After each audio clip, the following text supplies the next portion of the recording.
by Love United. Taken prisoner by Sir Rhys Montrose, the warrior who had conquered her father's lands, Lady Juliana of Thornwick expected cruelty. Instead, he studied her with unsettling curiosity. "You are my enemy, my lady," he murmured. "But tell me, must we remain so?" Chapter 1. The Fall of Thornwick. The tapestry depicting Thornwick's ancient lineage, woven with threads of gold and silk, rippled and then tore, the sound swallowed by the roar of flames and the clash of steel. Lady Juliana pressed herself against the cold stone wall of the hidden passage, her fingers tracing the rough-hewn rock, each imperfection a tiny, agonizing echo of the world crumbling around her. The scent of smoke, acrid and thick, clawed at her throat, a constant reminder of the inferno consuming her home. Her father, Lord Alaric, had always said Thornwick was impregnable. The walls, thick and high, had stood for centuries, a bulwark against the shifting tides of power in the kingdom of Northwood. But walls, no matter how strong, could not withstand treachery. The betrayal had come from within, a serpent slithering through the heart of their defenses. Sir Callan, her father's most trusted knight, the man she had once considered a friend, had opened the gates to Rhys Montrose, the Lion of Eldoria. Juliana squeezed her eyes shut, trying to block out the screams that filtered through the stone. She could almost picture the chaos in the courtyard below, the loyal guards of Thornwick, outnumbered and overwhelmed, fighting with the desperate courage of men defending their homes, their families. And her father, she bit her lip, drawing blood, the metallic tang a stark contrast to the sweetness of the spiced wine they had shared just hours before, during what was now their last supper. He had been so sure, so confident. He had dismissed the rumors of Montrose's advance, calling them the panicked whispers of frightened doves. He had even laughed, his booming voice echoing through the great hall, as he had toasted to their continued prosperity. That laughter now felt like a cruel jest, a phantom sound mocking her present terror. A hand, calloused but gentle, touched her arm. It was Alara, her old nursemaid, her face streaked with soot and tears. "My lady," she whispered, her voice hoarse, "we must go. The passage leads to the old chapel, beyond the outer walls." From there Alara didn't finish the sentence. There was nowhere to go, not truly. Thornwick was their world, their sanctuary. Beyond its walls lay a landscape ravaged by war, a kingdom fractured by ambition and greed. And now, they were fugitives, hunted prey in a game played by lords and kings. Juliana allowed Alara to pull her along the narrow passage. The air grew colder, damper, the scent of smoke giving way to the musty odor of damp earth and forgotten things.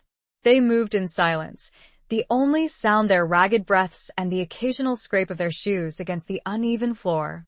They emerged into the chapel, a small, circular building with a domed roof and stained glass windows depicting scenes of long-dead saints. Moonlight streamed through the colored glass, painting the floor in a mosaic of jewel-toned light. The air here was still, heavy with the scent of incense and beeswax, a stark contrast to the burning chaos outside. Alara pushed open the heavy oak door that led to the overgrown garden beyond. Juliana stepped out into the night, the cool air shock to her lungs. She looked back at Thornwick, silhouetted against the fiery glow of the burning keep. The sight was a physical blow, a searing pain in her chest.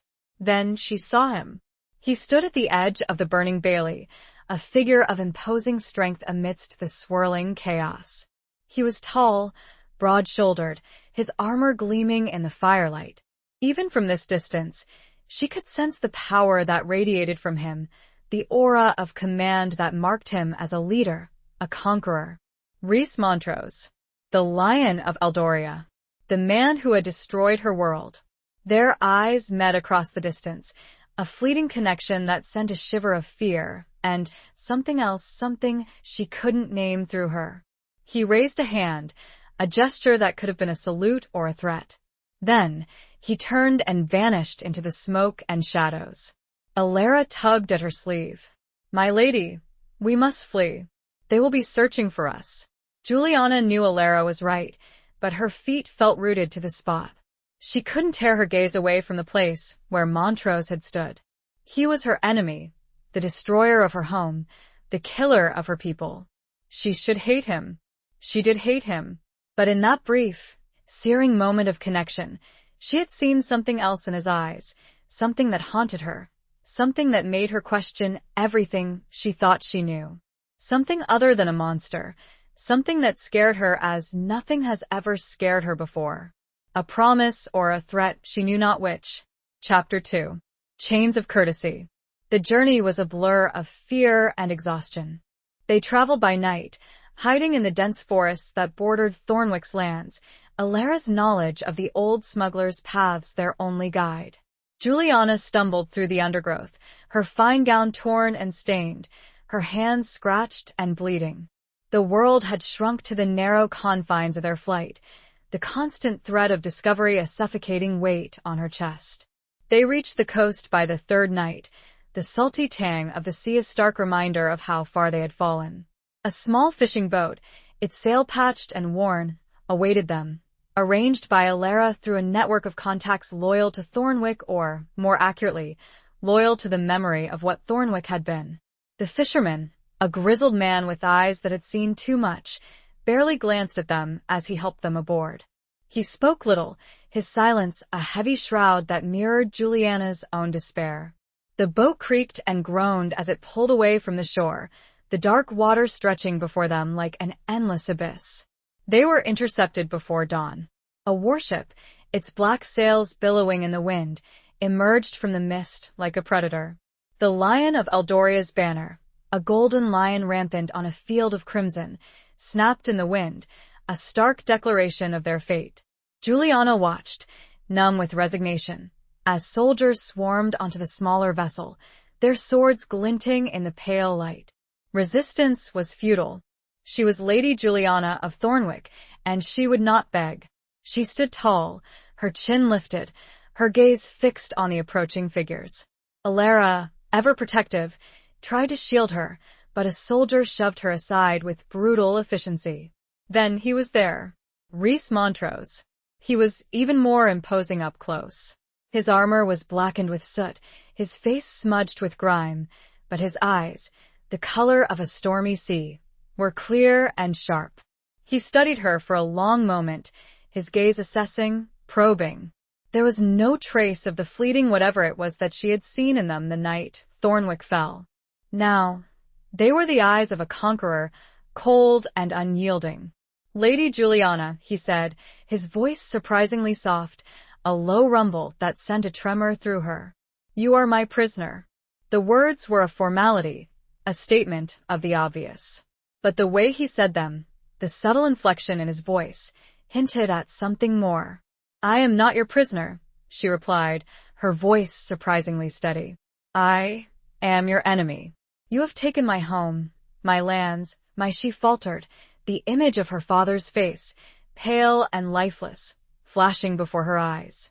Montrose inclined his head, a gesture of acknowledgement. You are correct. You are my enemy. But you're also a valuable prize. Your life has worth, Lady Juliana. Your family, their connections, they can be useful. He gestured to his men. Take her to my flagship. See that she is treated with courtesy. The word courtesy sounded strange, almost mocking, coming from him. It was a thin veil over the steel of his captivity. She was a prisoner, no matter how they dressed it up. She was led aboard the warship, Alara clinging to her side, her fear palpable. The ship was a floating fortress, a testament to Montrose's power. Soldiers moved with practiced efficiency, their eyes wary, their hands never far from their weapons. Juliana was taken to a cabin in the stern of the ship, surprisingly spacious and well-appointed. There was a bed, a table, a chest, even a small window overlooking the churning sea.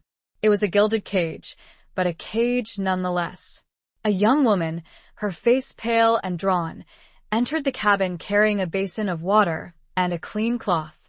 My lady, she said, her voice trembling, I am to attend to you. My name is Lyra. Juliana nodded, her mind still reeling. She allowed Lyra to help her wash and change into a simple gown, Provided by Montrose, no doubt.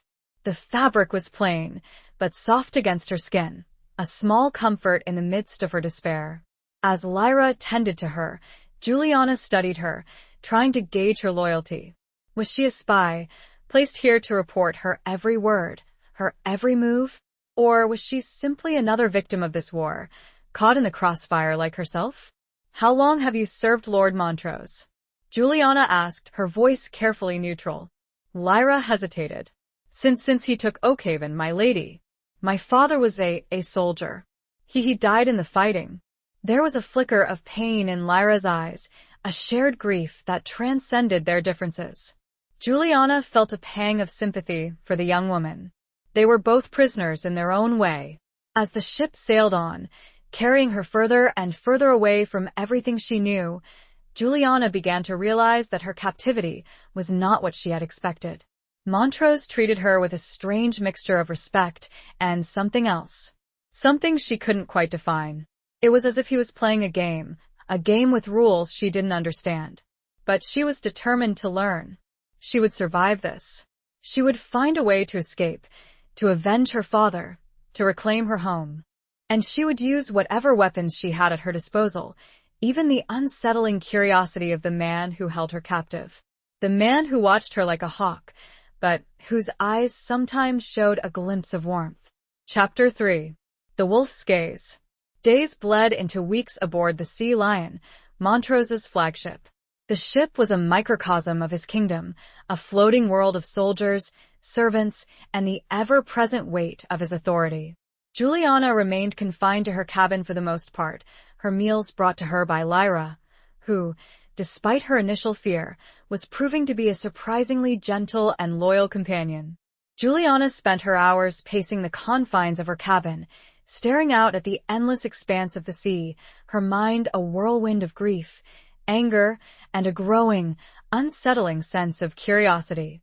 She replayed the night of Thornwick's fall, the image of Montrose standing amidst the flames, their eyes meeting across the distance, seared into her memory.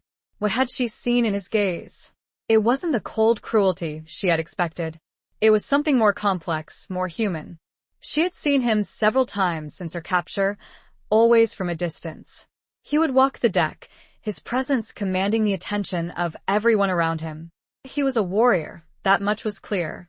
His movements were fluid and powerful, his body honed by years of battle.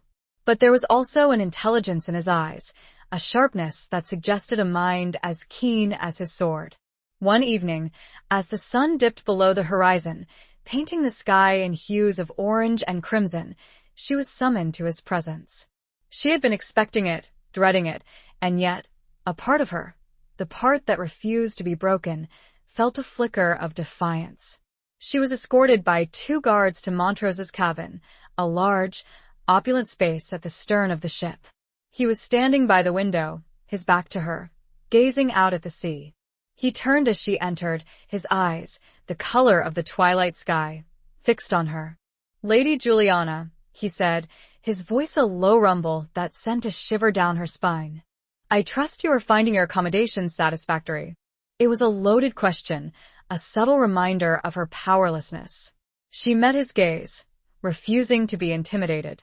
"As satisfactory as any prison can be, Lord Montrose." A flicker of amusement crossed his lips. "You have spirit, I'll grant you that. Most women in your position would be weeping and begging for mercy." "I am not most women," she retorted. "And I do not beg." He studied her for a long moment, his gaze intense, probing. It felt as if he was trying to see into her soul, to unravel the secrets she held within.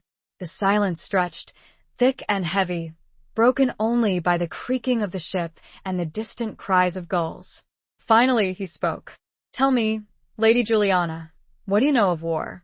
The question surprised her. She had expected accusations, threats, perhaps even an offer of alliance. But not this. "I know that it is brutal," she replied. "That it destroys lives, homes, families. That it leaves scars that never truly heal." "Indeed," he said, his voice softening slightly. "But it is also necessary. Sometimes, it is the only way to achieve peace, to protect what is yours." "And what is yours, Lord Montrose?" she asked, her voice laced with bitterness. "Thornwick? My father's lands? My people's lives?" He didn't flinch. "Eldoria," he said, his gaze unwavering. "My kingdom. My people. I will do whatever it takes to protect them, even if it means taking what is not mine." "And what of honor?" she challenged.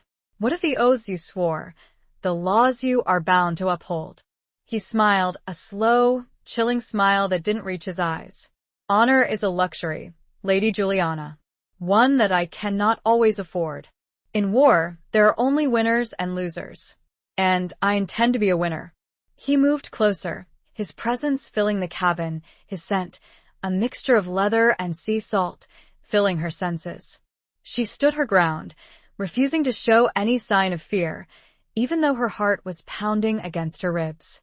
"You are my enemy, my lady," he murmured, his voice so low it was almost a whisper. "But tell me, must we remain so?" The question hung in the air, a dangerous, seductive proposition. It was a challenge, a test, a veiled threat. And yet, beneath the surface, she sensed something else. A hint of vulnerability? A flicker of longing? She didn't answer. She couldn't. Her mind was a maelstrom of conflicting emotions. Hate, fear, anger, and something else, something she couldn't name, something that both terrified and intrigued her. It was there in the intensity of his gaze. The wolf's gaze, she now thought. Predatory, powerful, and so very, very present. He was her captor, her enemy, the destroyer of her world. But he was also a man with secrets, with scars, with a past that was as shrouded in mystery as her own future. And in that moment, she knew that her survival, her future, perhaps even the fate of Thornwick, depended on her ability to understand him, to unravel the enigma that was Rhys Montrose. He was close enough now that she could see the faint lines around his eyes, evidence of harsh sun and sleepless nights. He was closer than he should be. Chapter 4. Echoes of the Fallen. The following days aboard the Sea Lion were a tense dance of observation and veiled conversation.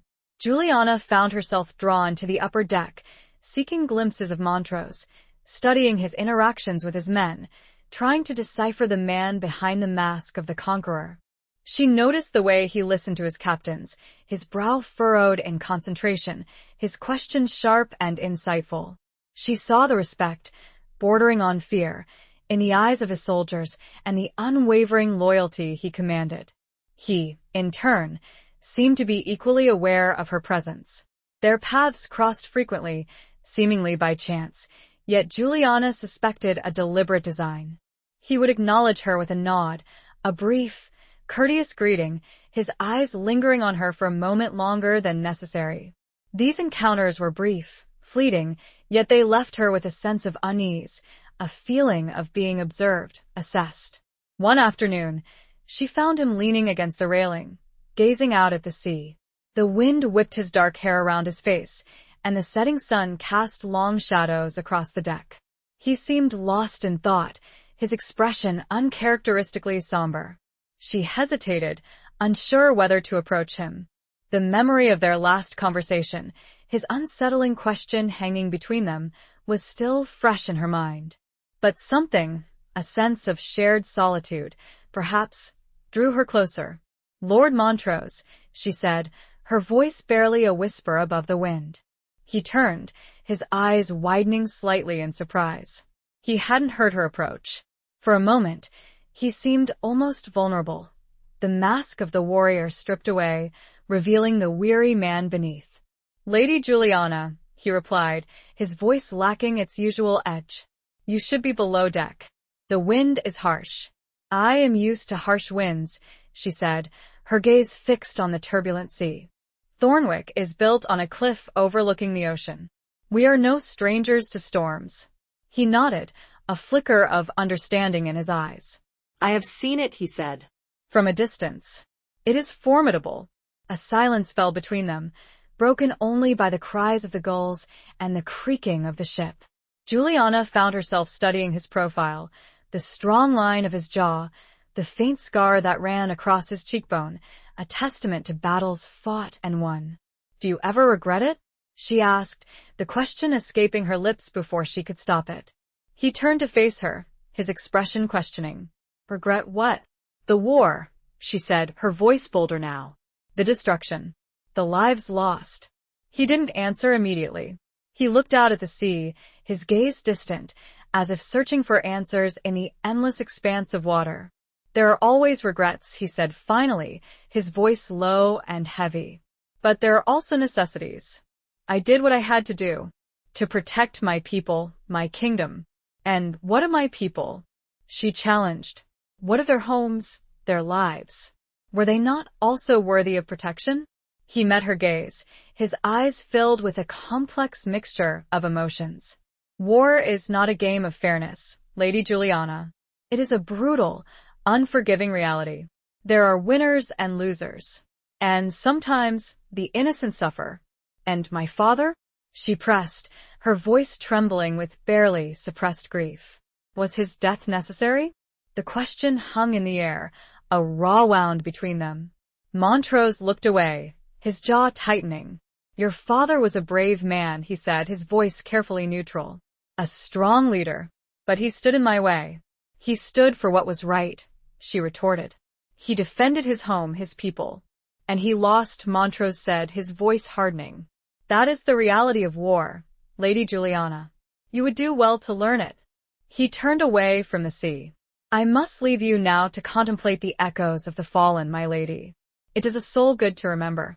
He began to stride away, then stopped and added, almost under his breath, both conqueror and conquered.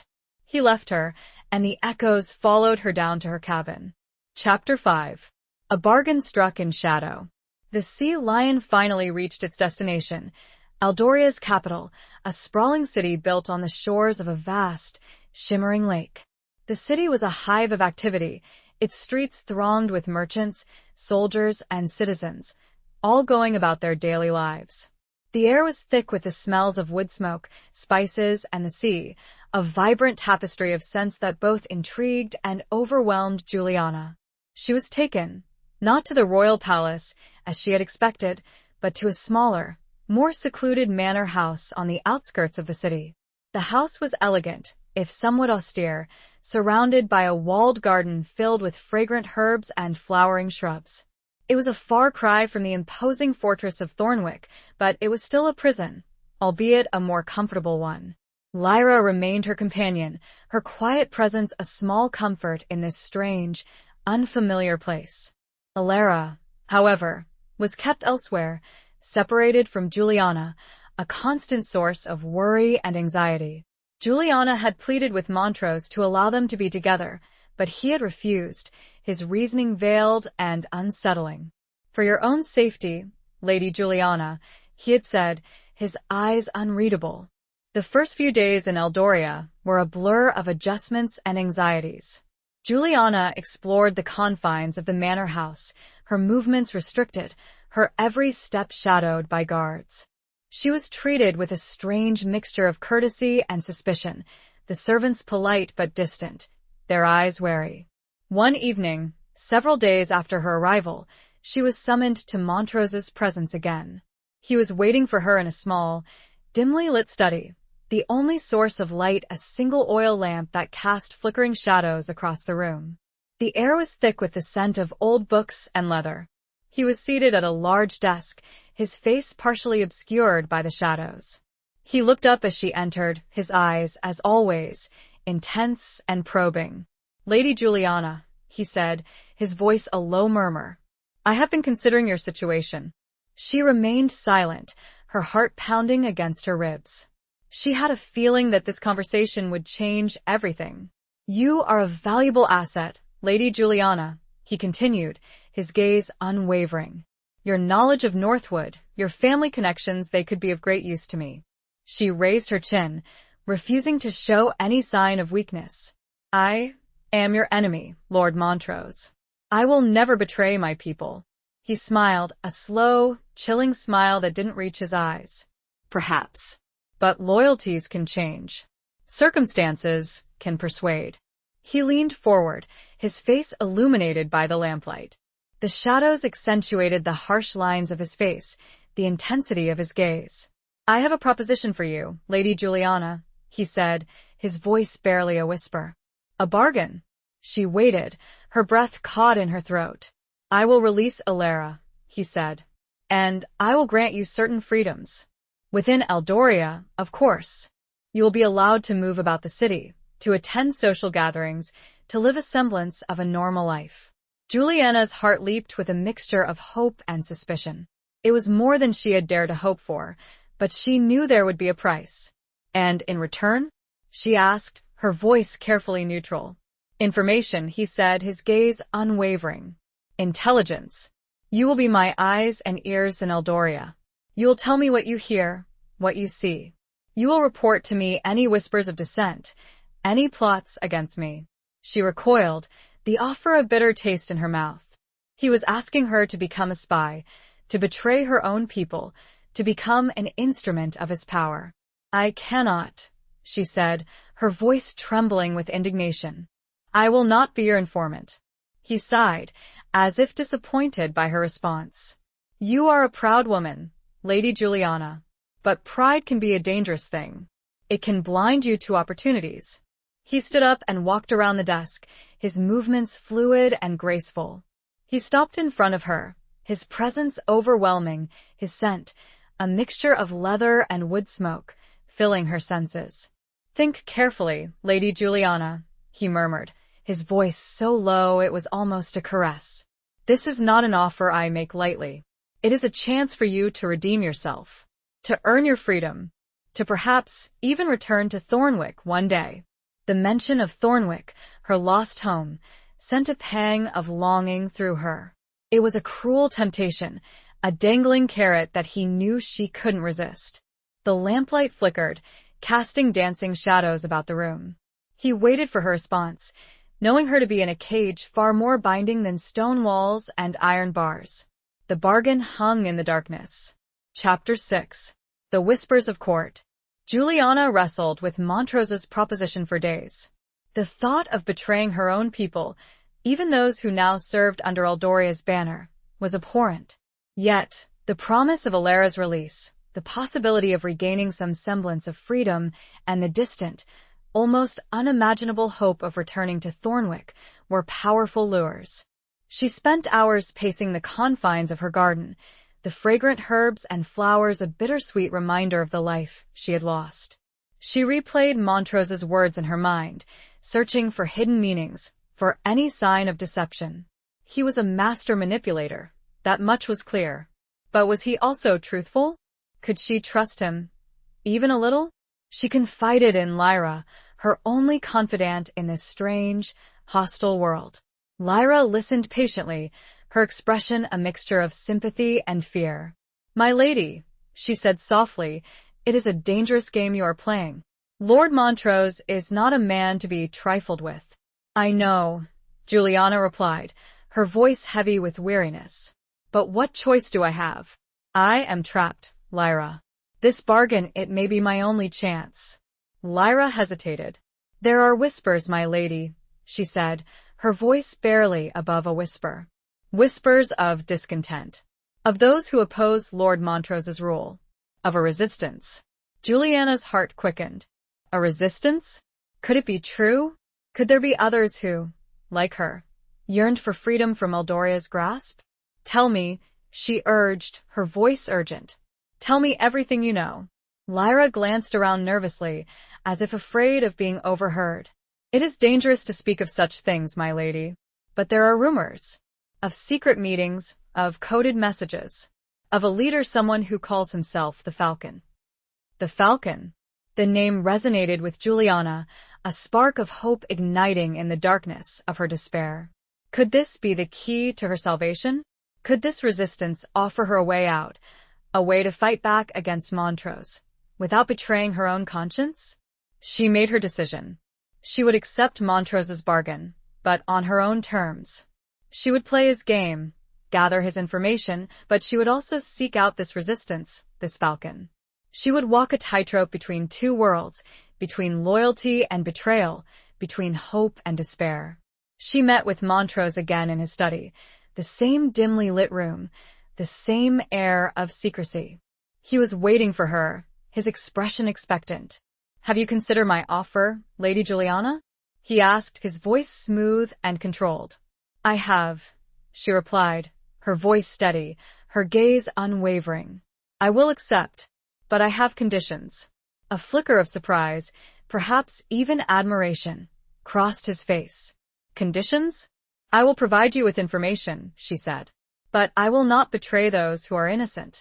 I will not be a party to unnecessary cruelty." "And what makes you think I seek out unnecessary cruelty?" he asked. "I will do what must be done, but I will not do that which is not necessary," she responded.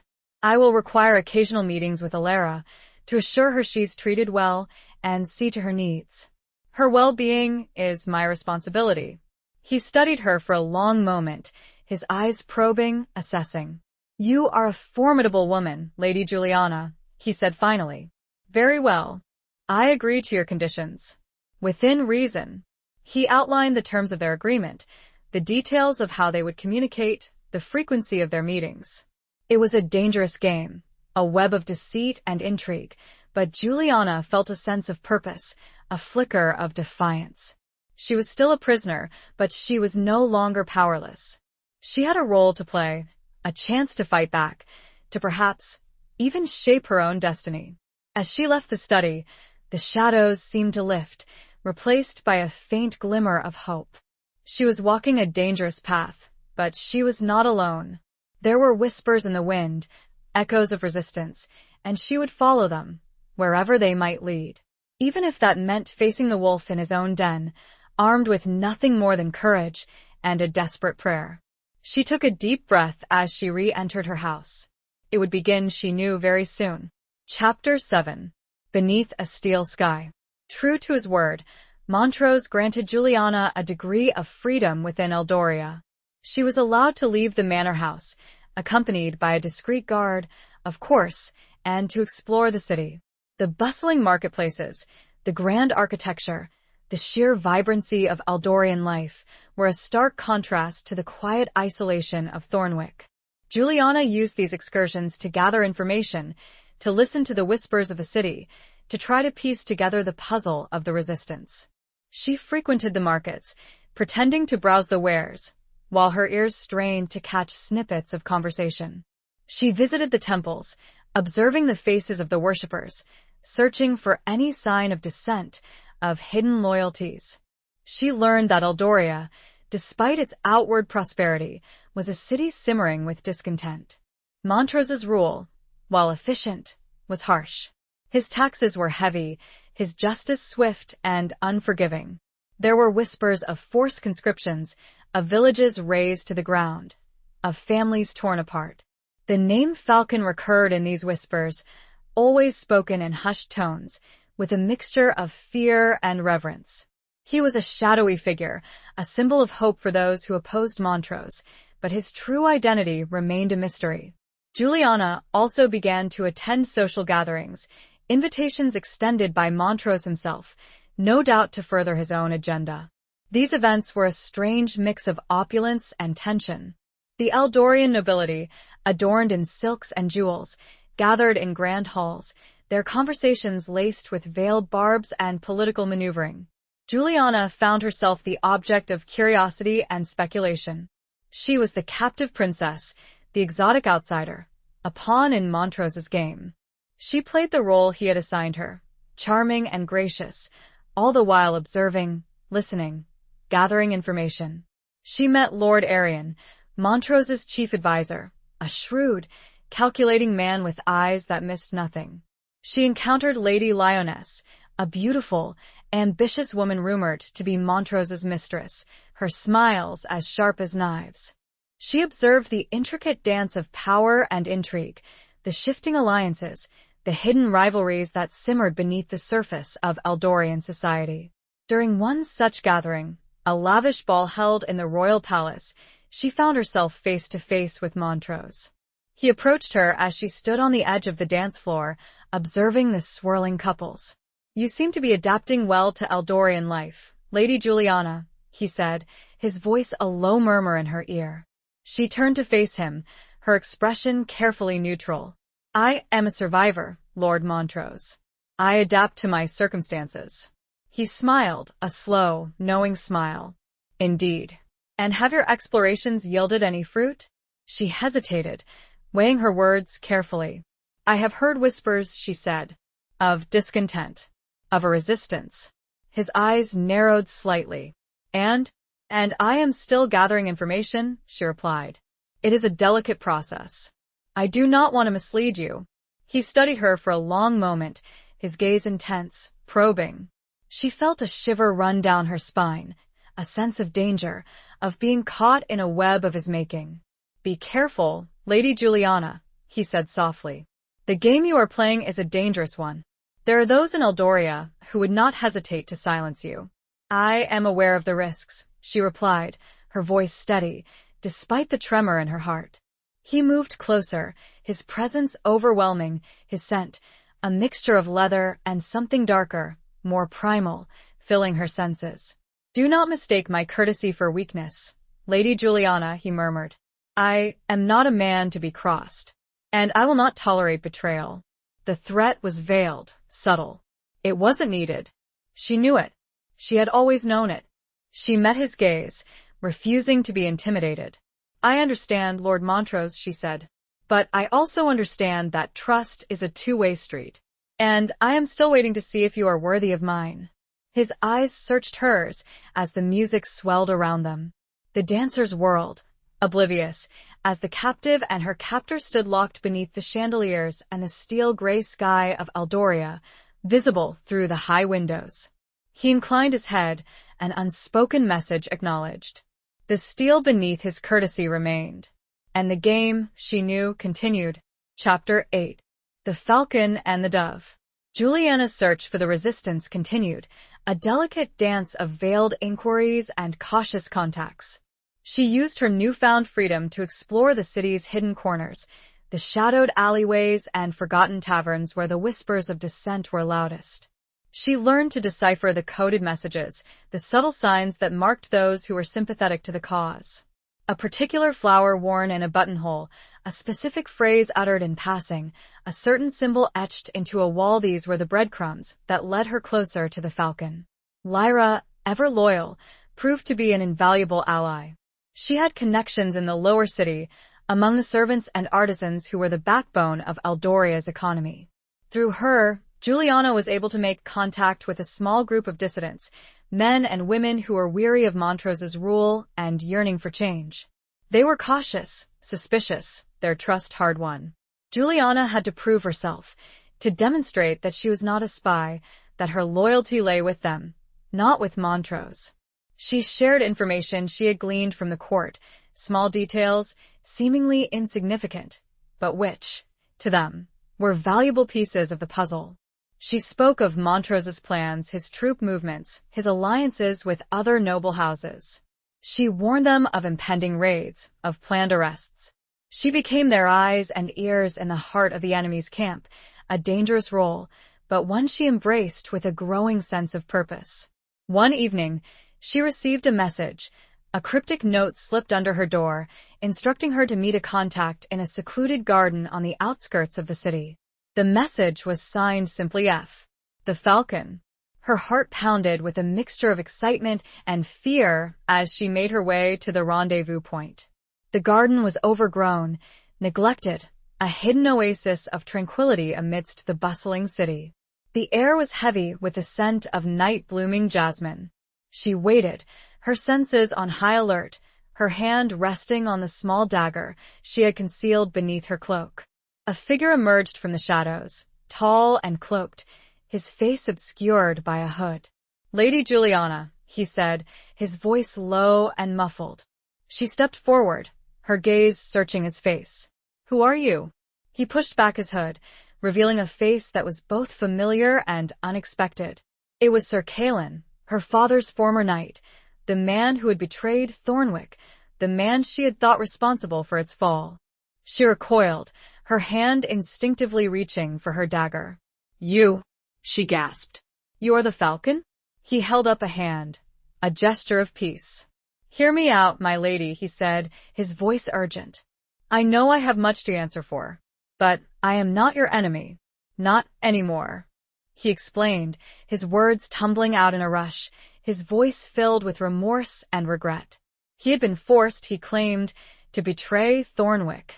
Montrose had threatened his family, his wife and children, held hostage in Eldoria. He had been given a choice: open the gates or see his loved ones killed. "I made a terrible mistake," he said, his voice breaking. "I betrayed my lord, my friend, my people. But I did it to save those I loved. And ever since I have been working to atone for my sins, to bring down Montrose, to restore Thornwick to its rightful heir." Juliana listened, her mind reeling. She wanted to hate him, to condemn him for his treachery. But she saw the pain in his eyes, the sincerity in his voice. And she knew, deep down, that he was telling the truth. "Why should I trust you?" she asked, her voice still laced with suspicion. "Because I am your only hope," he replied. "And you are mine. Together, we can defeat Montrose. We can reclaim what we have lost." He outlined his plan, a daring, audacious scheme to infiltrate Montrose's inner circle, to sow discord among his ranks, to weaken him from within. It was a dangerous game, a high-stakes gamble, but Juliana knew that it was their only chance. He looked at her for a sign. This dove, caged so long, was her opportunity, her chance to prove that even betrayal can bear fruit of redemption. And the falcon would wait for her answer, under the same moon that had shone over the ruins of Thornwick. Chapter 9. Scars of the Past. Juliana's alliance with Kaelin, now the Falcon, marked a turning point in her captivity. She was no longer just a pawn in Montrose's game, but an active player, working to undermine his rule from within. The risks were immense, but the potential rewards freedom for herself, Alara, and the restoration of Thornwick were worth the danger. Their meetings were clandestine, held in the dead of night, in hidden corners of the city. They communicated through coded messages, delivered by trusted intermediaries. Juliana continued to play the role of the compliant captive, attending social gatherings, gathering information for Montrose, all the while feeding intelligence to Kaelin and the growing resistance. She learned more about Kaelin's past, the events that had led to his betrayal of Thornwick. He had been a loyal knight, a close friend of her father, a man she had admired and respected. But Montrose had exploited his weakness, his love for his family, turning him into an instrument of his ambition. Kaelin was haunted by his actions, consumed by guilt and remorse. He saw his work with the Resistance as a chance for redemption, a way to atone for the pain he had caused.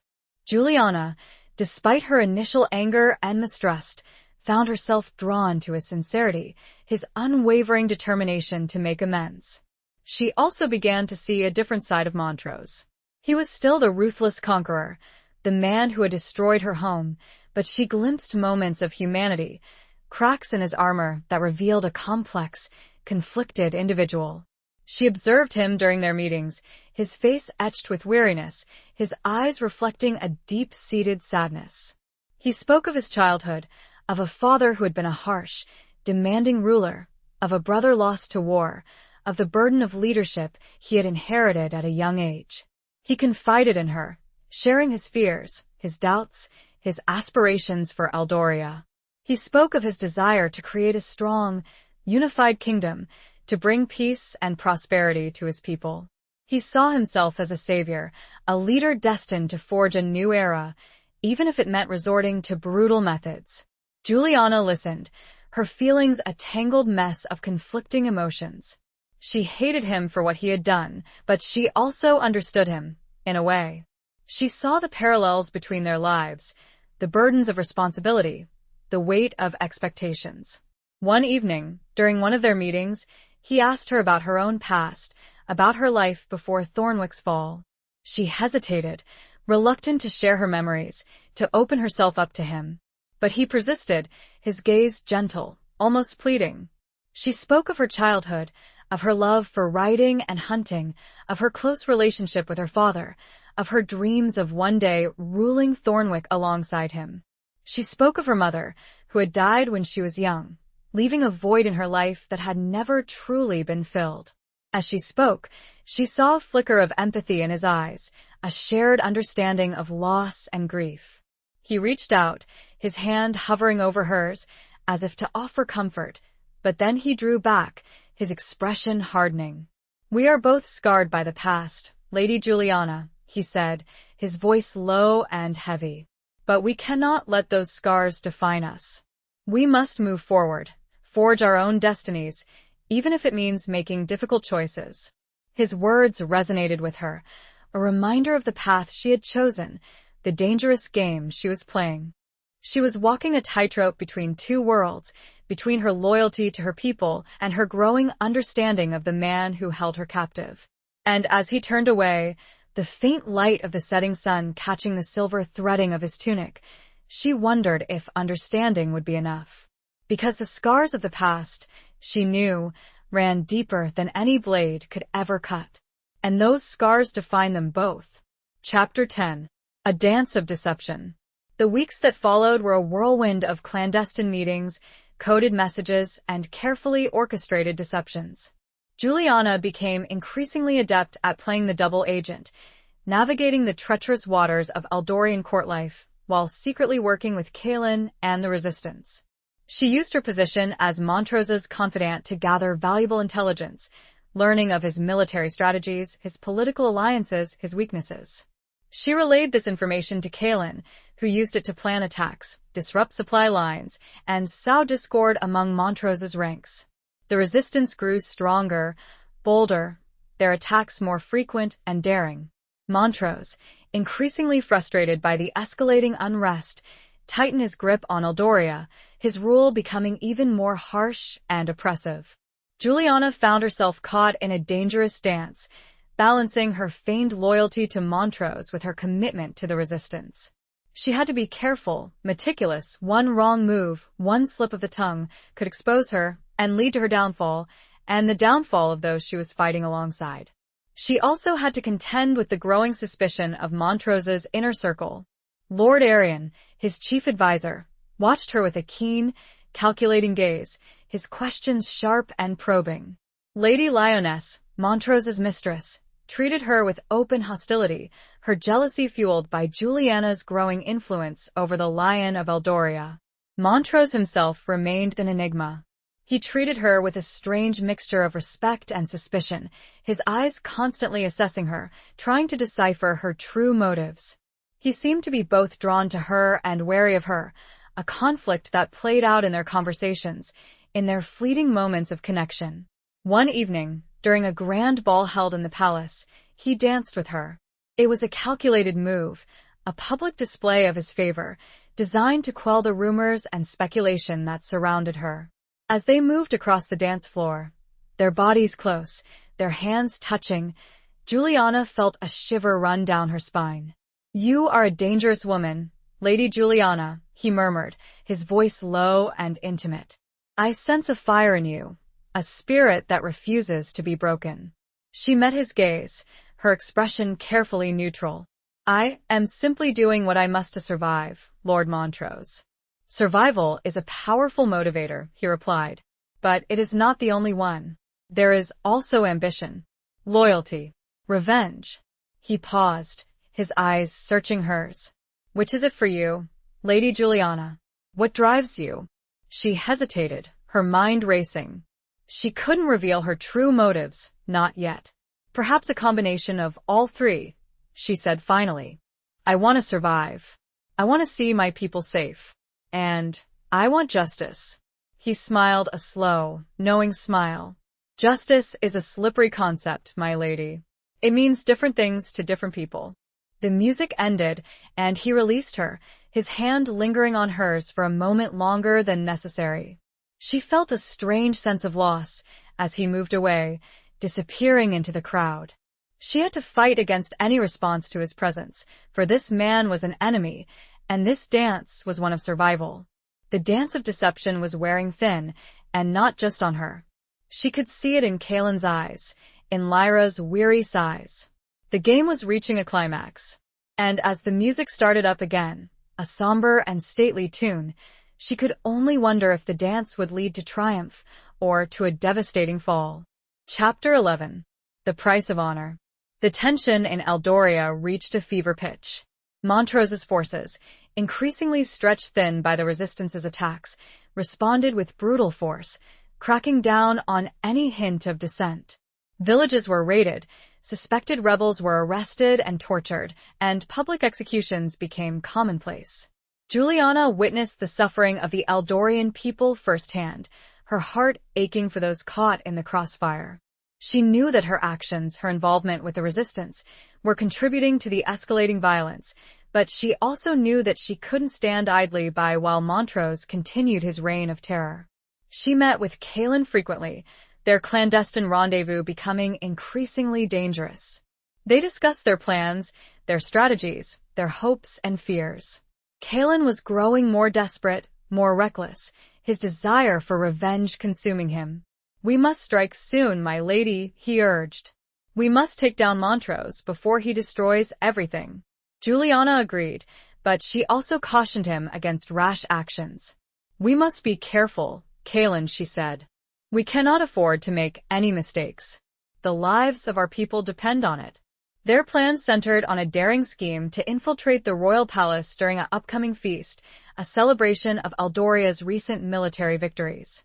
They planned to use the chaos of the event to strike at Montrose, to eliminate him and his key advisors, paving the way for a new leadership. Juliana's role was crucial. She would use her access to Montrose, her position as his confidant, to gather information, to identify his weaknesses, to create an opportunity for the attack. She met with Montrose in his study, the days before the feast. The atmosphere was tense. He was a pressure cooker of anxiety. He paced restlessly. He knew that something was brewing, that the Resistance was planning something big. "I sense a storm coming, Lady Juliana," he said, his voice heavy with suspicion. "A storm that threatens to engulf us all." She met his gaze, her expression carefully composed. "Storms can be weathered, Lord Montrose," she replied, "if one is prepared." "And are you prepared, Lady Juliana?" he asked, his eyes probing hers. "Are you on my side, or against me?" It was the question she had been dreading, the moment of truth. She couldn't lie to him, not anymore.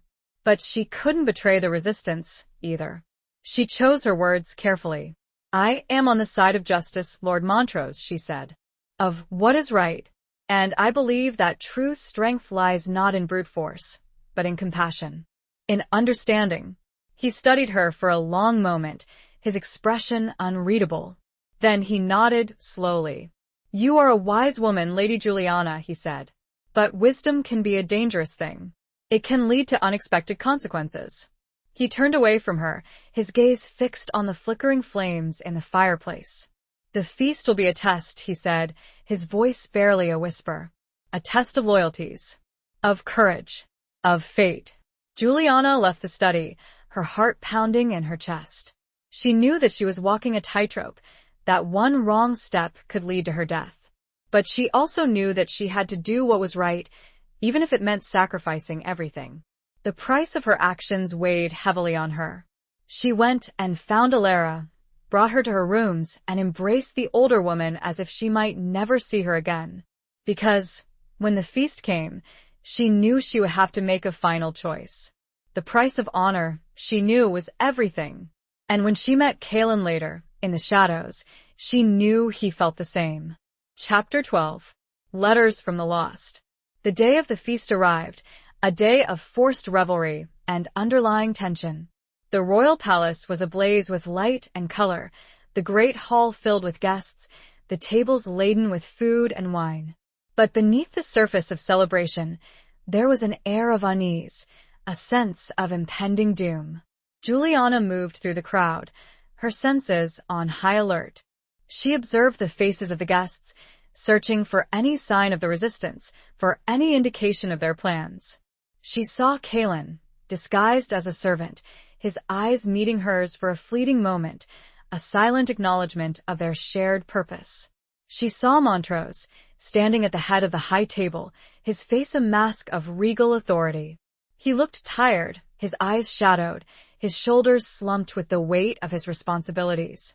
He raised a glass, toasting to Eldoria's victories, his voice booming through the hall. "Let us celebrate our triumphs," he declared. "Let us drink to the future, to a new era of peace and prosperity." But the cheers that followed were muted, forced, lacking the genuine enthusiasm of true celebration. There were whispers, murmurs of discontent, a growing sense of unease that spread through the crowd like a disease. As the evening progressed, Juliana received a message, a small, folded piece of parchment slipped into her hand by a young servant girl. It was from Kaelin. Tonight, it read. "The signal will be a fire. Be ready." Juliana's heart pounded in her chest. The moment had arrived. She excused herself from the table, making her way to a small, secluded balcony overlooking the city. She waited, her senses straining, her eyes fixed on the horizon. Then she saw it. A flicker of light, at first small, then growing rapidly, a fiery beacon in the distance. The signal. The resistance had begun their attack. She turned to go back inside, but then she paused. She saw something that made her blood run cold. A small group of soldiers, their faces grim, their swords drawn, were approaching Montrose's private chambers. They were not Eldorian soldiers. They wore the colors of Northwood, the colors of her own people. Betrayal. She realized, with a sickening certainty, that Kaelin had lied to her. He had not planned to attack Montrose during the feast. He had planned to use the chaos as a cover to assassinate him, to make it look like an act of the resistance, and then to seize power for himself. Kaelin sought to reinstate Northwood, to overthrow one tyrant with another. She had to warn Montrose. She had to stop Kaelin, even if it meant betraying the resistance, betraying everything she had fought for. As she turned, a hand reached out. It was Lyra. She thrust a small bundle of papers into Juliana's hands. "Letters. These were found in Lord Arian's chambers," she stammered. They speak of Kaelin's plan, of his true allegiance. "Take them to Montrose. Please, my lady. He does not deserve this end." Juliana took the letters, her mind racing. She had a choice to make. A choice that would determine the fate of Eldoria, of Northwood, of herself. The balcony doors burst open behind her, and she knew she had only moments. The choice, she knew, would define her forever. Chapter 13. Amidst the enemy's camp. Juliana burst into Montrose's chambers, the letters clutched in her hand. The room was in chaos. Montrose was struggling with two Northwood assassins, his face contorted in a grimace of pain and exertion. He had already been wounded, a dark stain spreading across his tunic. Lord Arian lay on the floor, unmoving, a dagger protruding from his chest. Lioness, her face pale with terror, cowered in a corner. "Montrose!" Juliana cried, her voice ringing out above the din of the struggle. "Kaelin! He betrayed us all." Montrose, his eyes widened in surprise, managed to disarm one of his attackers, but the other lunged at him, his sword flashing. Juliana threw herself in front of Montrose, shielding him with her body. The blade grazed her arm, a searing pain shooting through her, but she didn't flinch. She thrust the letters at Montrose. "Read them," she urged. "They prove Kaelin's treachery." Montrose, momentarily stunned by her actions, hesitated. Then, with a swift movement, he kicked the remaining assassin away and grabbed the letters. He scanned them quickly, his eyes narrowing, his expression hardening. "Kaelin," he muttered, his voice filled with rage. "The falcon. A viper in my own nest." He turned to Juliana, his gaze intense, searching. "You saved my life," he said, his voice hoarse. "Why?" She met his gaze, her voice steady, despite the pain in her arm. "Because I believe in justice, Lord Montrose," she said. "But not in vengeance. Not in betrayal." He nodded, slowly, a flicker of understanding, perhaps even respect, in his eyes. He turned to the remaining assassin, who was still struggling to get to his feet. "Take him," Montrose ordered, his voice cold and commanding. "And find Kaelin. Bring him to me." "Alive." The assassin was dragged away, his cries of protest echoing through the palace. Montrose turned back to Juliana, his gaze softening slightly. "You are wounded," he said, his voice filled with concern. "Let me see." He gently examined her arm, his touch surprisingly tender. The wound was not deep, but it was bleeding profusely. He tore a strip of fabric from his own tunic and bandaged it, his movements efficient and practiced. "Thank you," Juliana said, her voice trembling slightly. "You saved my life," he repeated, his gaze lingering on hers. "I owe you a debt I intend to repay." Lioness was weeping silently, relief evident on her face. He looked around the room, at the chaos, the blood, the evidence of betrayal. His face looked suddenly weary. He was surrounded by enemies. "Come," he said to Juliana and Lyra, taking Juliana's uninjured arm. "We must leave this place. It is not safe."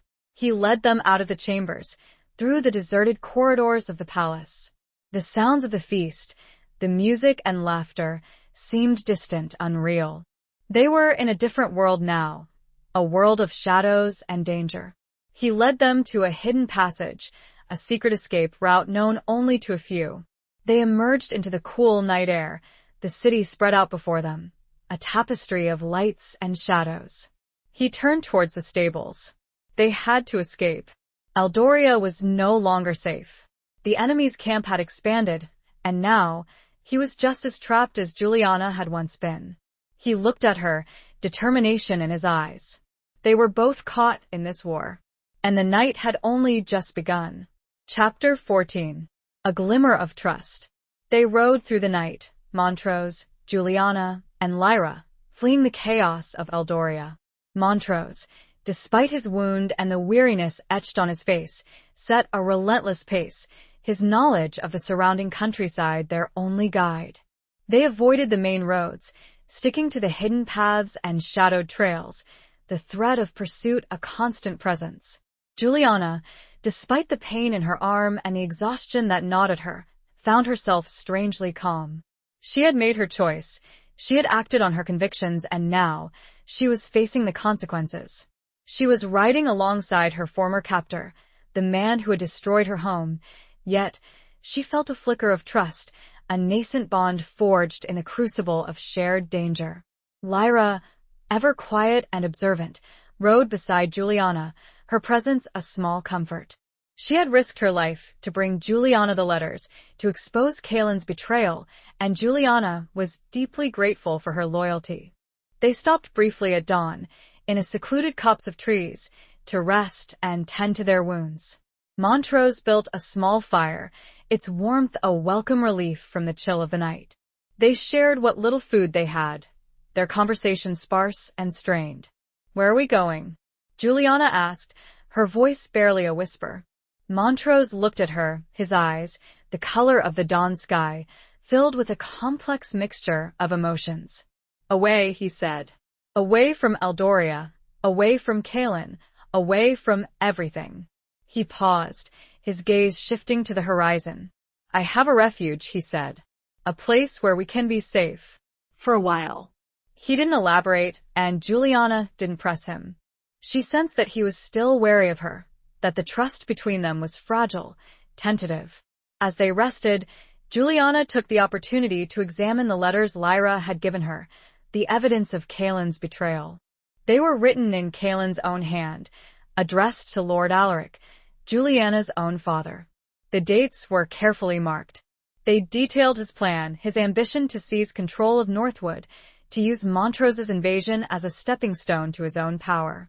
The letters revealed a man consumed by ambition, by a thirst for revenge that had blinded him to all reason, all honor. He even offered to deliver Juliana to her own father, once Montrose had been eliminated, as an offering. Juliana felt a wave of nausea, of revulsion. She had trusted Kaelin. She had believed in his remorse, his desire for redemption. She had been a fool.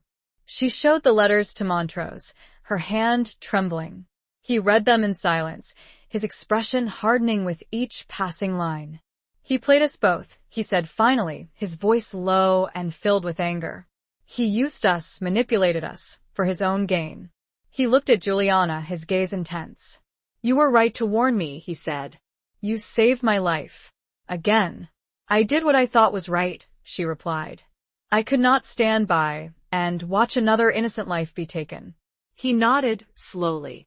You have a strong sense of justice, Lady Juliana, he said. A quality I admire.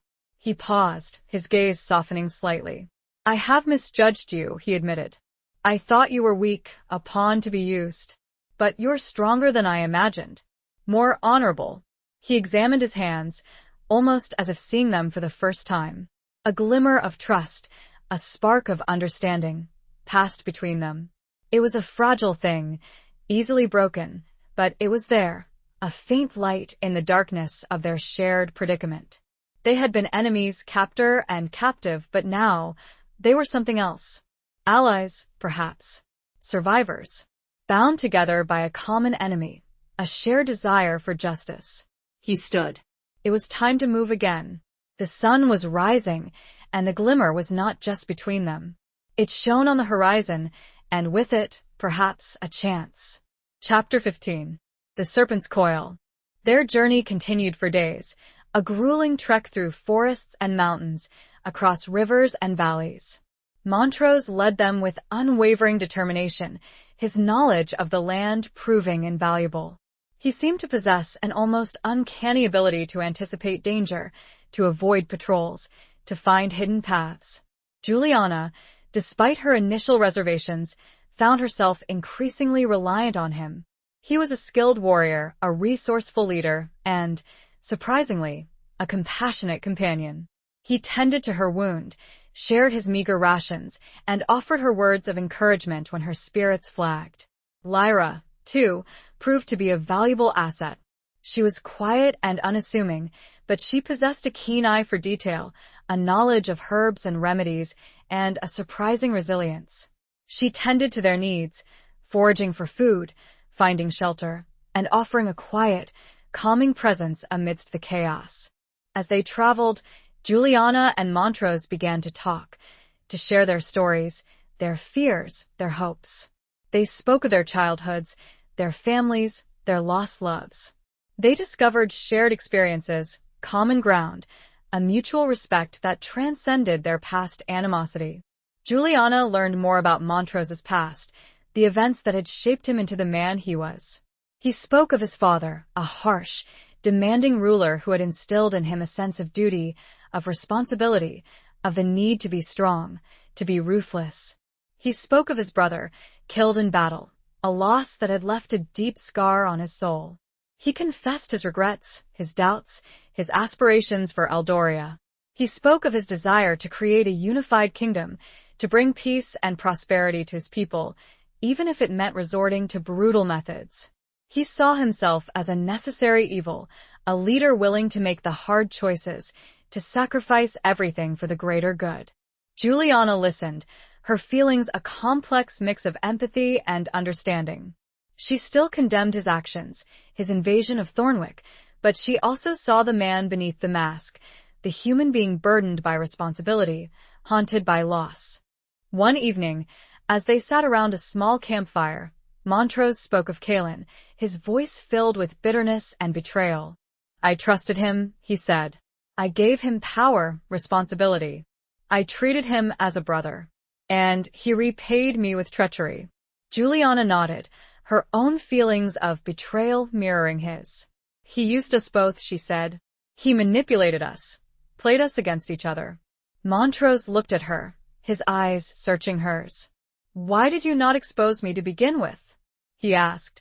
When the plan was hatched, you could have delivered me to Calin, secured your safety. That was your original intent, I believe. She hesitated. That was true. I don't know, she said finally. I saw the letters, saw your plan, your desperation. I couldn't let Calin kill another person. Or let him continue to kill. He had become the serpent. He was everything I was fighting against. He nodded, slowly. You chose honor over revenge, he said. A rare quality, Lady Juliana. He paused, his gaze softening. I am grateful for your loyalty, he said. For your trust. A silence fell between them, broken only by the crackling of the fire and the distant hooting of an owl. The serpent's coil, it seemed, was tightening, but around Kaelin, not them. And in the firelight, the shadows that flickered weren't those of captor and captive. They were, if anything, almost equals. And Juliana felt that change deeply. Chapter 16. Flight into Darkness. Their refuge, as Montrose called it, turned out to be a secluded monastery, nestled high in the mountains, a place of peace and contemplation far removed from the turmoil of Eldoria. The monks, a small, austere order dedicated to prayer and scholarship, welcomed them with quiet hospitality, offering them shelter and sustenance. The monastery was a haven, a sanctuary from the storm that raged outside. The air was crisp and clean, the silence broken only by the chanting of the monks and the gentle rustling of the wind through the trees.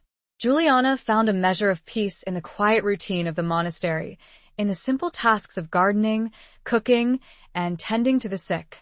She spent hours in the monastery's library, poring over ancient texts, seeking solace in the wisdom of the past. She found a sense of connection, a feeling of belonging, in this place of quiet contemplation. Montrose, too, seemed to find solace in the monastery. He spent his days in prayer and meditation, his nights in quiet reflection. He seemed to shed the burden of leadership, the weight of responsibility, becoming a different man, more introspective, more human. They continued to talk, their conversations becoming more open, more honest. They spoke of their dreams, their fears, their regrets. They explored the complexities of their past, the choices they had made, the consequences they had faced. One evening, as they sat in the monastery's garden, watching the sunset paint the sky in hues of orange and crimson, Montrose spoke of his future, of his plans for Eldoria. "I still believe in my vision," he said, "of a unified kingdom, a strong and prosperous people. But I have learned that I cannot achieve it through force alone, that I need allies, partners, people I can trust." He looked at Juliana, his eyes filled with a mixture of hope and uncertainty. "I need you, Lady Juliana," he said. "Your wisdom, your compassion, your sense of justice. Will you help me? Will you stand by my side and help me build a better Eldoria?" It was a proposition that both terrified and intrigued her. He was asking her to join him, to become his partner, to help him rule the kingdom he had conquered, the kingdom that had once been her enemies. She hesitated, her mind a whirlwind of conflicting emotions. She still harbored resentment for what he had done, for the destruction he had wrought. But she also saw the potential for change, for a new beginning, a chance to heal the wounds of the past. She searched his face and found sincerity. I need time to think," she said finally. "It is a difficult decision." He nodded understandingly. "Take all the time you need," he said. "But know this, Lady Juliana. I value your counsel. I trust your judgment. And I care for you. More than I ever thought possible." His words, spoken with such sincerity, sent a shiver down her spine. She felt a warmth spread through her chest, a feeling she hadn't experienced in a long time. A feeling of hope. But as the sunset faded and the darkness crept in, that hope gave way with dreadful swiftness to fear. A shadow passed the window, and not that of a monk. Montrose saw it too. They had been found. Before either could react, the door burst open, and armed men flooded the room. Kaelin stood in the doorway, a cruel smile twisting his lips. The flight into darkness, it seemed, was over. Chapter 17. Sanctuary Found. Well, Kaelin sneered, his eyes glinting with malicious satisfaction. "Look what we have here. The lion and the lioness, cowering in a den of holy men. How pathetic." Montrose stood protectively in front of Juliana, his hand resting on the hilt of his sword, the only weapon he had managed to retain. Lyra huddled behind them, her face pale with terror. "Kaelin," Montrose said, his voice cold and steady. "You are a traitor, a disgrace to your name, to your people." Kaelin laughed, a harsh, grating sound. "Spare me your sanctimonious pronouncements, Montrose. You are in no position to judge me. You are a defeated man, a fugitive hiding from justice. Justice? Montrose retorted. You speak of justice? You, who betrayed your own lord, your own people? You, who plotted to murder me in cold blood. I did what I had to do, Kaelin said, his voice hardening. To reclaim what was rightfully mine. To restore Northwood to its former glory. By becoming another tyrant? Juliana interjected, her voice trembling with anger. By slaughtering innocent people? By betraying those who trusted you? Kaelin turned his gaze to Juliana, his eyes filled with contempt. You are a naive fool, Lady Juliana, he said. You know nothing of power, of the sacrifices that must be made to achieve it. He gestured to his men. Take them, he ordered. But be careful with the lady. She is valuable. A bargaining chip, perhaps, or a prize for the victor. Montrose lunged at Kaelin, his sword flashing in the dim light, but he was outnumbered, overpowered. Kaelin's men swarmed him, their weapons beating him down. Juliana cried out, trying to reach him, but she was restrained, held back by strong arms. Lyra, seeing an opportunity, slipped away unnoticed, disappearing into the shadows. Just as Montrose was about to be subdued, a commotion erupted from outside the monastery. The sound of shouting, of clashing steel, filled the air. The monks, seemingly defenseless, had armed themselves, wielding whatever weapons they could find, staffs, knives, even stones. They fought with a ferocity that belied their peaceful nature, defending their sanctuary, protecting their guests. The fighting was fierce, chaotic. Kaelin's men, surprised by the unexpected resistance, were thrown into disarray. Montrose, taking advantage of the confusion, managed to break free, his sword dripping with blood. Juliana, too, managed to escape her captors, joining the fray, wielding a heavy candlestick as a weapon. She fought with a desperation born of fear and anger, her movements fueled by adrenaline. The tide of the battle turned. The monks, aided by Montrose and Juliana, fought with unwavering determination, pushing Kaelin's men back, forcing them to retreat. Kaelin, seeing his plans unraveling, his face contorted in rage, tried to flee, but Montrose blocked his path. It's over, Kaelin, Montrose said, his voice grim. Your treachery ends here. They fought, their swords clashing in a deadly dance. Montrose, despite his wounds, was the superior swordsman, his skill honed by years of battle. He disarmed Kaelin, his sword at his throat. Yield, Montrose demanded. Kaelin, his face pale with fear, his eyes darting around for an escape, hesitated. Then, with a cry of defiance, he lunged at Montrose with a hidden dagger. Juliana screamed a warning, but it was too late. The dagger plunged into Montrose's side, a deep, gaping wound. He staggered, his sword falling from his grasp. Kaelin, with a triumphant roar, raised the dagger to strike again, but before he could, a figure emerged from the shadows. Lyra. She plunged a small, sharp knife into Kaelin's back, her movements swift and silent. He gasped, his eyes widening in surprise, and then he collapsed, lifeless, to the floor. Juliana rushed to Montrose's side, her heart pounding with fear. He was bleeding profusely, his face ashen. Rhys, she cried, her voice filled with anguish. Hold on. Please hold on. She ripped fabric and applied pressure. The monks, their faces grim, gathered around them, their prayers a murmur in the stillness. The sanctuary, once a place of peace, had become a battlefield. But in the midst of the chaos, amidst the blood and death, a spark of hope remained. Lyra had saved them. The monks had defended them. And Juliana, kneeling beside the wounded Montrose, felt a surge of determination. She would not let him die. She would not let Kaelin's treachery triumph. She would fight for him, for their future, for the glimmer of hope that still flickered in the darkness. The sanctuary was found, but almost immediately lost again. Now she needed to find another, and quickly. Chapter 18. The Reckoning Dawn. The monks, skilled in the healing arts, tended to Montrose's wounds, their knowledge of herbs and remedies proving invaluable. They managed to stop the bleeding, to stabilize his condition, but he remained unconscious, his breathing shallow and ragged. Juliana stayed by his side, her hand clasped in his, her heart aching with fear and worry. She watched over him, praying for his recovery, her tears mingling with the sweat on his brow. Lyra, ever loyal, remained with her, offering comfort and support.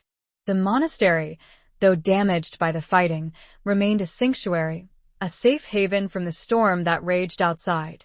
The monks, their peaceful lives disrupted by violence, continued to offer their prayers, their quiet strength a source of comfort and inspiration. As the days passed, Montrose slowly began to recover. He regained consciousness, his eyes, though weak, still held that familiar spark of determination. He spoke little, his voice hoarse and strained, but he squeezed Juliana's hand, a silent acknowledgement of her presence, of her devotion. Juliana, relieved beyond measure, continued to care for him, tending to his wounds, feeding him broth, reading to him from the monastery's ancient texts. She shared with him the details of Kaelin's death, of Lyra's bravery, of the monks' unwavering support. He listened, his eyes filled with a mixture of gratitude and something else. Something deeper, more profound. One evening, as the sun set, casting long shadows across the room, he spoke to her, his voice stronger now, his gaze clear and focused. "You saved my life," he said. "Again. You risked everything for me." Why? Juliana hesitated, her heart pounding in her chest. She had asked herself that same question many times. Because I believe in you, Rhys," she said finally, her voice trembling slightly.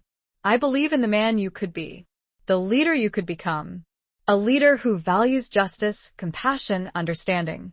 He smiled, a weak but genuine smile.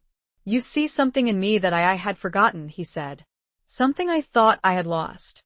You have restored my faith. In myself. In the future." He reached out, his hand brushing against hers. "Asked you once to help me build a better Eldoria," he said. Will you still consider it? Will you stand by my side as my partner? As my equal?" This time, Juliana didn't hesitate. "Yes," she said, her voice filled with conviction. "Yes, I will." A wave of relief washed over her, a sense of peace she hadn't felt in a long time. She had made her choice. She had found her purpose. She had found love. In the days that followed, Montrose continued to recover, his strength returning with each passing hour. They began to plan their future, their strategy for reclaiming Eldoria, for building a new kingdom, a kingdom founded on justice, compassion, and understanding. The monks offered their wisdom, sharing knowledge and insight. They knew that the road ahead would be difficult, that there would be challenges, obstacles, betrayals. But they also knew that they were not alone. They had each other, they had Lyra, they had the support of the monks, and they hoped the support of the people of Eldoria, those who yearned for a better future. As the dawn broke on a new day, a day filled with both hope and uncertainty, Juliana and Montrose stood together, hand in hand, gazing out at the horizon. The reckoning dawn had arrived. A new era was beginning, and they were ready to face it, together. The light seemed to bless them and their endeavor. Chapter 19. Flames of Allegiance. Their departure from the monastery was quiet, unassuming, a stark contrast to the chaos of their arrival. They left under the cover of darkness, accompanied by Lyra and a small group of monks, men who had sworn to aid them in their quest to reclaim Eldoria.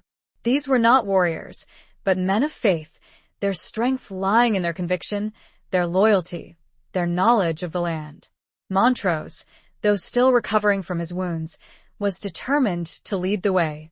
He rode with a renewed sense of purpose, his eyes fixed on the horizon, his heart filled with a mixture of hope and apprehension. Juliana rode beside him, her presence a constant source of strength and inspiration. Their journey was long and arduous, fraught with danger. They avoided the main roads, sticking to hidden paths and mountain trails, their movements shrouded in secrecy. They relied on the monks' knowledge of the land, their ability to find safe passage, to avoid detection. They encountered pockets of resistance along the way, small groups of men and women who had remained loyal to Montrose, who had been waiting for his return. These were farmers, artisans, merchants, ordinary people who had suffered under Kaelin's tyranny, who yearned for a return to justice and order. Juliana, witnessing their unwavering support, their willingness to risk everything for Montrose, felt a surge of pride, of hope. She saw the potential for a new Eldoria, a kingdom built not on fear and oppression, but on loyalty and trust. They reached the outskirts of Eldoria's capital city, their small band of followers having grown into a sizable force. They set up camp in a hidden valley, their presence a secret known only to a few trusted allies within the city. Montrose sent messengers into the city, spreading the word of his return, rallying his supporters, preparing for the final confrontation. Juliana, using her knowledge of the city, her connections with the resistance, helped to coordinate their efforts, to gather intelligence, to prepare for the attack. The city was a tinderbox, ready to explode. Kaelin's loyalists, remnants of his shattered army, still held control, but their grip was weakening. The people, emboldened by the news of Montrose's return, were growing restless, their discontent simmering beneath the surface. The attack came at dawn, a swift and decisive strike. Montrose's forces, guided by Juliana and aided by the resistance within the city, stormed the palace, their battle cry echoing through the streets. The fighting was fierce, brutal, but brief. Kaelin's loyalists, demoralized and outnumbered, were quickly overwhelmed.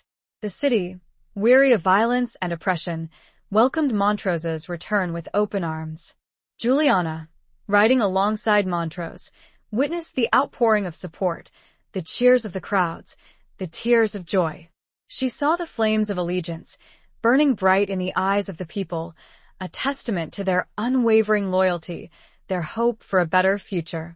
Montrose, his face etched with determination, his eyes filled with a mixture of relief and gratitude, addressed the crowds, his voice ringing out across the city square. "People of Eldoria," he declared, "I have returned to reclaim my throne, to restore justice, to build a new kingdom, a kingdom founded on peace, prosperity, and understanding." His words were met with thunderous applause, with cheers of approval, with a collective sigh of relief. The tyranny of Kaelin was over. The reign of Montrose, a new Montrose, a Montrose tempered by adversity, guided by compassion, had begun. Juliana, standing beside him, felt a surge of emotion, a sense of accomplishment, of fulfillment. She had played her part. She had helped to shape this new dawn. She had found her place. The flames that lit the square were not only those of allegiance. They were also those of a hard-won and well-deserved victory. And in that moment, the former captive knew what it was to be truly free. Chapter 20. The Lioness and the Wolf. The transition of power was swift, but not without its challenges. Montrose, with Juliana at his side, worked tirelessly to restore order, to heal the wounds of Kaelin's tyranny, to rebuild the shattered kingdom. He released political prisoners, abolished unjust laws, and established a council of advisors, representing all segments of Eldorian society. Juliana played a crucial role in this new administration. She was no longer the captive princess, but a respected advisor, a trusted confidant, a powerful figure in her own right. She used her knowledge of Northwood, her understanding of its people, to forge a new alliance, a treaty of peace and cooperation between the two kingdoms. She ensured that the rights of the Northwood people living in Eldoria were protected, that their voices were heard, that their traditions were respected. She became a bridge between two cultures, a symbol of unity, of reconciliation. Montrose, true to his word, treated her as an equal, valuing her counsel, respecting her judgment. He listened to her advice, heeded her warnings, and deferred to her expertise in matters of diplomacy and governance. He had learned, through adversity, the value of compassion, of understanding, of partnership. Their relationship, forged in the crucible of danger and betrayal, had blossomed into something deeper, more profound. They were no longer captor and captive, but partners, equals lovers. They shared a bond of trust, of respect, of mutual admiration, a love that had grown slowly, steadily, amidst the chaos and turmoil of their lives. One evening, as they stood on the balcony of the royal palace, overlooking the city, now bathed in the soft glow of twilight, Montrose turned to Juliana, his eyes filled with tenderness. "I never thought I could love again," he said, his voice hoarse with emotion. After my brother, after the war, after everything, I thought my heart was closed, sealed shut. But you opened it. You showed me that there is still hope, still beauty, still love in this world." Juliana reached out, her hand touching his cheek. "And you, Rhys," she said, her voice trembling slightly. "You showed me that even in the darkest of times, there is always light. That even in the heart of an enemy, there can be kindness, compassion, Love. He took her hand, his fingers interlacing with hers. "Will you marry me, Juliana?" he asked, his voice barely a whisper. "Will you be my queen, my partner, my love?" Tears welled up in Juliana's eyes, tears of joy, of relief, of overwhelming happiness. "Yes," she whispered. "Yes, I will." He leaned down and kissed her, a tender, passionate kiss that sealed their vows, their commitment, their love. The city below them twinkled with lights, a reflection of the hope that now shone brightly in their hearts. The lioness and the wolf, once enemies, now united, stood together, ready to face the future, to build a new kingdom, a new world, founded on love, justice, and peace. Their story, a testament to the power of forgiveness, of redemption, of the enduring strength of the human spirit, would be told for generations to come. A story not of conquest, but of love overcoming every obstacle. The story was finally, blessedly complete. Epilogue. Years passed. Eldoria flourished under the wise and just rule of King Rhys and Queen Juliana. The scars of war slowly healed, replaced by a growing sense of peace and prosperity. The alliance between Eldoria and Northwood, forged by Juliana's diplomacy and Rhys's commitment to reconciliation, brought stability to the region, ushering in an era of unprecedented cooperation and trade. Juliana and Rhys ruled not as conqueror and captive, but as partners, equals, their love for each other a constant source of strength and inspiration. They were blessed with children, heirs to their united kingdom, symbols of the enduring bond between their two peoples.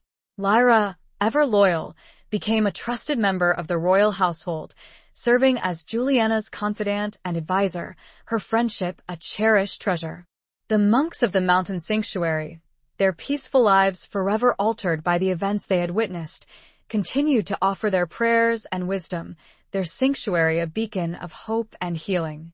Thornwick, Juliana's ancestral home, was rebuilt, stronger and more beautiful than before. It became a symbol of resilience, of the enduring spirit of Northwood, a reminder of the past, but also a promise of the future. Juliana often visited, her heart filled with a mixture of nostalgia and gratitude, her memories of her father, of her lost childhood, tempered by the joy of her present life. Rhys, once known as the Lion of Eldoria, the ruthless conqueror, became known as Rhys the Just, the compassionate king, a ruler who valued peace above war, justice above power, love above all else.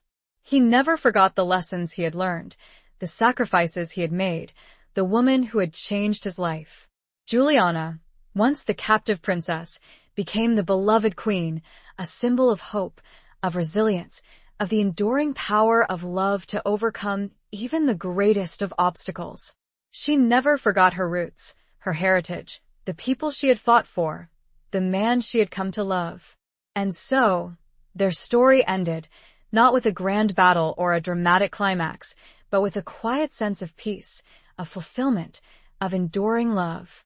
The lioness and the wolf, their destinies intertwined, their hearts united, ruled their kingdom with wisdom and compassion, their legacy a testament to the transformative power of love, forgiveness, and the enduring hope for a better world. The sun set on their reign, many years later, with peace and prosperity their greatest gift to the land.